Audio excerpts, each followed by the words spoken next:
कंचन गांव की वो युवती थी जिसकी आंखों में कभी हंसी के ठिकाने न थे, पर उसके भीतर छिपे दर्द और संघर्ष की आग भी कम नहीं थी। गांव में प्रचलित अंधविश्वास और पुराने रीति रिवाजों ने उसे अक्सर चुड़ैल कहकर ताने मारे। उस दिन जब पुलिस ने गांव में एक बड़े मामले की जांच शुरू की, चोरी, बदमाशी और कुछ अनहोनी घटनाओं का सिलसिला, तो गांव के हर कोने में अफवाहें उड़ने लगीं। पुलिस जांच के दौरान गांव वालों की गपशप सुनाई देती थी। अरे सुना क्या, कंचन फिर से किस तरह से परेशान दिख रही है, कुछ तो गड़बड़ है। उसकी आंखों में वो तेज नजरों की चमक, जैसे उसने कोई बड़ा राज छुपा रखा हो। ऐसे संवाद गांव के हर मोड़ पर सुनाई देते थे।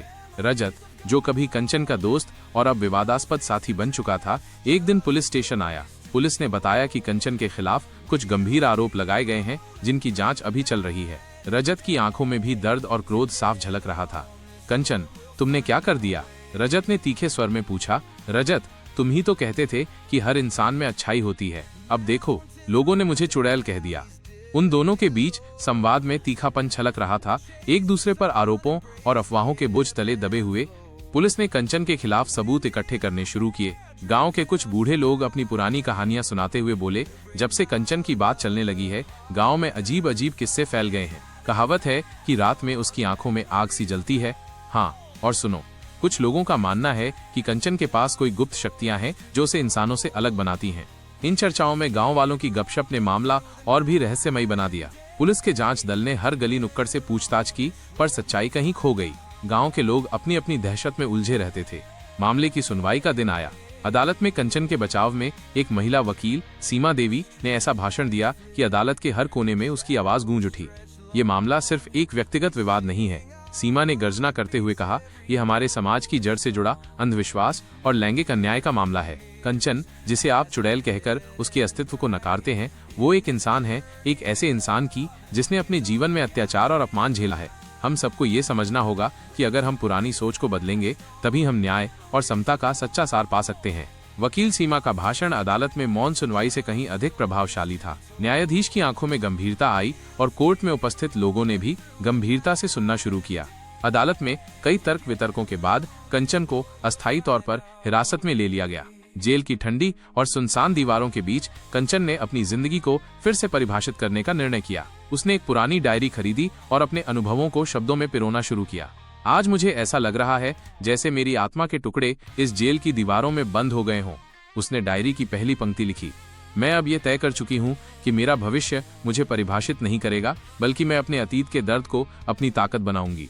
उसकी डायरी में उसने उन सब घटनाओं का उल्लेख किया जो उसे समाज की बेइज्जती से गुजरते हुए छिपी हुई थीं। उसने लिखा, रजत से मेरे संवाद में जितना तीखापन था, वो मेरे अंदर छिपे दर्द की भी आवाज था। हमने एक दूसरे को दोषी ठहराया, पर सच तो ये है कि हम दोनों ही इस समाज की कठोर नीतियों के शिकार हैं। डायरी की कुछ पंक्तियां ऐसी थीं, मैं हर रात सोते समय अपने आप से पूछती हूँ, क्या मैं कभी मुक्त हो पाऊंगी? क्या मेरे दर्द की कहानी किसी दिन दुनिया के सामने आएगी? मुझे अब डर नहीं लगता, क्योंकि मैं जानती हूँ कि मेरा संघर्ष मेरे भविष्य की नई परिभाषा बनेगा। जेल में रहते रहते कंचन और रजत के बीच की पुरानी बातचीत बार बार उसके मन में गूंजती रहती थी। एक रात जब रजत जेल में मिलने आया, कुछ अनौपचारिक व्यवस्था के तहत, तो दोनों के बीच संवाद कुछ इस तरह हुआ। रजत, कंचन, तुम हमेशा कहती थी कि इंसान में अच्छाई होती है, पर अब तुम्हारा ये अंधविश्वास तुम्हें और भी बदल चुका है। कंचन, कड़वी मुस्कान के साथ। रजत, इंसान की असलियत वही है जो उसे बदल देती है। तुमने तो खुद मुझे नकार दिया, लेकिन मैं अपने दर्द से कभी नहीं भाग सकती। रजत, मैंने कभी भी तुम्हें नकारा नहीं, बस उस समाज के अंधविश्वास के सामने मजबूर हो गया। कंचन, तुम समझ नहीं पाओगे रजत, जब हर शब्द तुम्हारे ऊपर ताने मारते हैं, तो इंसान अपने आप को बचाने के लिए क्या करता है। मैं भी अब अपने दर्द को शब्दों में पिरोकर अपने भविष्य को नई दिशा देना चाहती हूँ।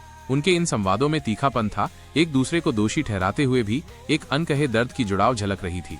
जब पुलिस जांच और अदालत की सुनवाई चल रही थी, तो गांव में अफवाहों का बोलबाला बना रहा। गांव के बुजुर्ग लोग आपस में कहते, देखो कंचन की हालत कितनी खराब हो गई है।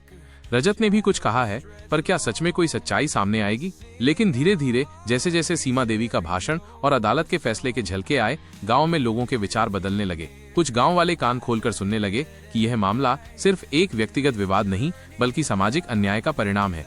शायद हमें भी अपने पुराने अंधविश्वासों पर पुनर्विचार करना चाहिए।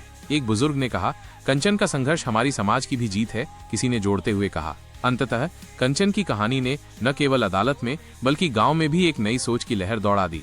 रजत और कंचन के बीच के तीखे संवाद, सीमा देवी की न्यायपूर्ण वकालत और कंचन की जेल में लिखी डायरी ने समाज को यह संदेश दिया कि परिवर्तन संभव है।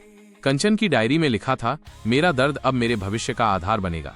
मैं अपनी असफलताओं को अपनी ताकत में बदल दूंगी ताकि एक दिन सब लोग ये समझ सकें कि सच्चा प्यार और संघर्ष ही इंसान को नई ऊंचाइयों पर ले जाता है। रजत ने भी अपने मन की पीड़ा को समझते हुए कहा, कंचन, तुम्हारा संघर्ष मेरे लिए भी एक सीख है। हमने दोनों ने अपने अपने रास्ते पर बहुत जख्म सहे, पर मैं अब मानता हूँ कि केवल सच्चा प्यार ही इस दुनिया में बदलाव ला सकता है। दोनों के बीच का संवाद अब पुराने कटु शब्दों की जगह एक नई उमंग और समझ के साथ बदल चुका था। उन्होंने तय किया कि चाहे समाज कितनी भी कठोर क्यों न हो, अपने अंदर के सच्चे प्यार और इंसानियत को हमेशा जीवित रखना ही सबसे महत्वपूर्ण है। अदालत का अंतिम फैसला भी कंचन के पक्ष में आया। सीमा देवी की तीखी युद्धस्तर भाषण ने न्यायालय के सदस्यों के मन में भी गहरी छाप छोड़ी। न्यायाधीश ने कहा, यह मामला हमें याद दिलाता है कि समाज के पुराने अंधविश्वासों को आज भी चुनौती दी जा सकती है। कंचन की आत्मा में जो दर्द है वो हर उस व्यक्ति की कहानी है जिसे सामाजिक अन्याय का सामना करना पड़ा है।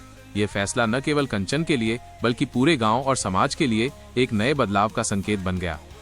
गांव के लोग अब धीरे धीरे अपने अंधविश्वासों को त्याग कर एक नई सोच अपनाने लगे। कभी कभी इंसान का असली रूप तभी सामने आता है जब वो अपने दर्द से लड़ता है, एक युवा ने कहा। और सच्चा प्यार वही है जो इन जख्मों पर मरहम रख सके, किसी ने जोड़ते हुए कहा।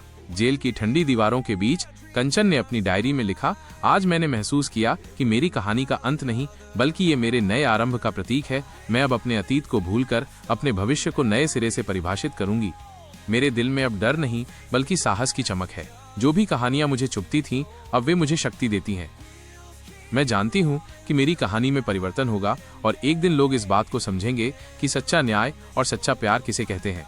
उसकी इन पंक्तियों ने जेल की सुनसान रातों में एक नई रोशनी फैला दी। कंचन ने तय कर लिया था कि वो अब अपने दर्द को अपने भविष्य की नींव बनाएगी। उसने अपने आप से वादा किया कि वो हर उस परिस्थिति में अपने अंदर के सच्चे प्यार और संघर्ष को कभी नहीं खोएगी।